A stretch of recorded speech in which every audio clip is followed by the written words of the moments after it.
बेलगीन समीक एक मशहूर तर्क अदाकारा है जो तुर्की के शहर इनकरा में पैदा हुए। बेलगीन सीमक एक बासलाहियत तर्क अदाकारा हैं जिन्होंने फिल्म और टेलीविजन दोनों में अपनी अदाकारी से लोगों को अपना दीवाना बना दिया है।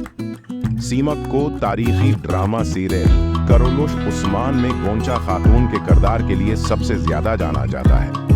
करुलुश उस्मान में सीमक एक मजबूत और ज़हीन औरत का किरदार अदा करती हैं जो अलाउद्दीन की जिंदगी में अहम किरदार अदा करती हैं। सीमक का करियर करुलुश उस्मान से आगे है। वो मुताद्दिद फिल्मों और टेलीविजन शो में काम कर चुकी हैं जो एक अदाकारा के तौर पर उनकी सलाहियतों को जाहिर करती हैं। उनकी सलाहियतों और लगन ने उन्हें नाज़रीन और नाक़दीन दोनों की तरफ से पज़ीराई और तारीफ हासिल की है।